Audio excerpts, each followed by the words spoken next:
সকল নিষেধাজ্ঞা অমান্য করে এবার স্রোতের চোটে মলম লাগানোর জন্য দৌড়ে ছুটে গেল সার্থক। হ্যাঁ বন্ধুরা, ভিডিওতে লাইক দিয়ে দেখতে থাকুন। সার্থকের পিসিমণি সার্থক এবং স্রোতকে দুজনকে সাবধান করে দিয়ে বলতে থাকি যে দেখো স্রোত, সার্থক সন্ধেক্ষণই আসতে চলেছে, তাই এখন আর যাই হোক না কেন এরপর থেকে কিন্তু তোমরা একে অপরে মুখ দেখবে না।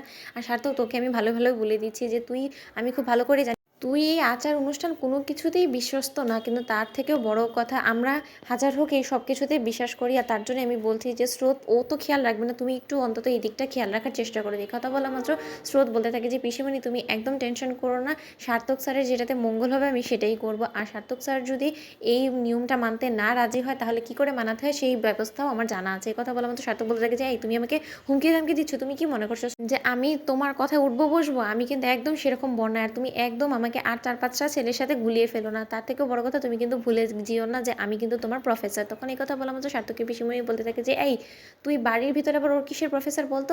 তুই ওর কথা মানতে বাধ্য, কারণ এখন ও তোর স্ত্রী। আর তার সত্ত্বেও সব থেকে বড় কথা যে কেউ যদি কোনো বর যদি কোনো স্ত্রীর কথা মেনে চলে তাহলে সেটাতে আর যাই হোক না কেন বরের মান সম্মান খোয়া যায় না, ঠিক আছে? তখন এই কথা বলা মাত্র সার্থকের পিসিমণি সার্থককে নিয়ে যখন অন্য ঘরে চলে যায়, ঠিক সেই মুহূর্তেই সার্থক হঠাৎ করেই লক্ষ্য করে স্রোতের পায়ে লাগা সেই চোটটা তীব্র যন্ত্রণা করছে। ঠিক সেই মুহূর্তে সার্থক বলতে থাকে যে আগে সকলে মিলে ঘুমিয়ে পড়ুক, তারপরে গিয়ে একবার বরঞ্চ স্রোতের এই আঘাতে মলম লাগিয়ে আসবো, নয়তোবা এই ব্যথাতে মেয়েটা গোটা রাত ঘুমোতে পারবে না, ব্যথাতে আরও বেশি ও কাতরাবে। তখন এই কথা বলা মাত্র সকলে ঘুমিয়ে পড়ায় ঠিক সেই মুহূর্তটাকে কাজে লাগিয়ে সার্থক যখন স্রোতের রুমে গিয়ে নক করতে থাকে, ঠিক সেই মুহূর্তে স্রোত বলতে থাকে যে কে। তখন সার্থক কোনোরকম কোনো জব না দেওয়া এক পর্যায়ে দরজা খুলে সার্থককে দেখা মাত্রই স্রোত বলতে থাকে যে স্যার একদম আপনি আমাকে দেখার চেষ্টা করবেন না, আপনি কি বলুন তো, যেখানে কিনা পিসিমণি আপনাকে বারবার করে সাবধান করে গেল যে এই নিয়মের উল্লঙ্ঘন যাতে না করা হয়, তা সত্ত্বেও আপনি কেন নিয়মটা ভঙ্গ করার জন্য এখানে এসেছেন বলুন তো? আপনি কী চান স্যার? সকলে মিলে আমাকে আবারও দোষারোপ করুক,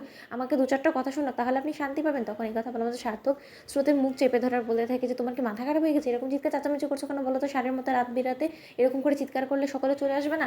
আমি এখানে তোমার ভালো করার জন্য এসেছি, কিন্তু এখানে তো দেখতে পাচ্ছি যে না, তোমার ভালো করতে এসে উল্টো আরও আমি বিপদে পড়ে গিয়েছি। তখন এই কথা বলা মতো স্রোত বলতে থাকে যে স্যার আপনাকে আমার ভালো কে করতে বলেছে বলুন? তার কিসের জন্যই বা আপনি এসেছেন? আপনি শুধু শুধু অজুহাত দেখাবেন না তো?